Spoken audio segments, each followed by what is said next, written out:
ప్రధాన ఘట్టమైన బండ్ల ఊరేగింపు కార్యక్రమం కన్నుల పండుగగా జరిగింది. జాతర పరిసరాలు భక్తులతో కిటకిటలాడాయి. తెలంగాణలోని వివిధ జిల్లాలతో పాటు కర్ణాటక, మహారాష్ట్ర నుంచి భక్తులు పెద్ద ఎత్తున తరలివచ్చారు. ఉదయం నుంచి బోనాల సందడి, ఉప్పుల మోత, శివసిత్తుల సిగాలు, పోతురాజుల నృత్యాలతో ఏడుపాయల ప్రాంగణమంతా పండుగ వాతావరణం నెలకొంది.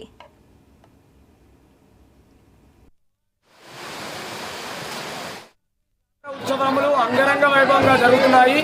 అందులో భాగంగా ఈరోజు ఈ యొక్క వనదుర్గా భవాని దేవస్థానం లోపల రెండవ రోజు, ఈ యొక్క మహాశివరాత్రి జాతరలో రెండవ రోజు బండ్లు తిరుగుట కార్యక్రమము. ఈరోజు భక్తుల రద్దీ ఉదయం నుండే కూడా అధికంగా ఉంది.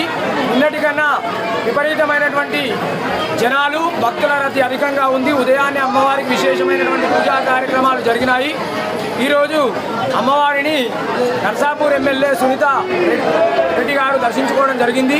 అదేవిధంగా అమ్మవారిని ఒక తెలంగాణ రాష్ట్రం నుండి కాకుండా ఆంధ్రప్రదేశ్, కర్ణాటక, మహారాష్ట్ర, ఇతర రాష్ట్రాల నుండి కూడా భక్తులు వచ్చి అమ్మవారిని దర్శించుకుంటున్నారు.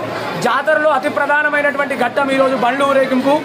అనేకమైనటువంటి గ్రామాల నుండి కూడా ఈ యొక్క బండ్లను ఆనవాయితీగా తీసుకువచ్చి ఈ యొక్క రాజగోపురం చుట్టూ కూడా తింపి అమ్మవారికి మొక్కులు చెల్లించుకుంటారు.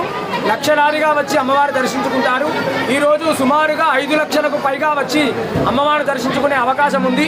ఈ యొక్క వచ్చేటువంటి భక్తులకు ఎలాంటి ఇబ్బందులు కలగకుండా రాష్ట్ర ప్రభుత్వము, ఆలయ అధికారులు అన్ని ఏర్పాట్లు కూడా చేయించడం జరిగింది. భవాని దేవస్థానం లోపల మహాశివరాత్రి జాతర ఉత్సవములు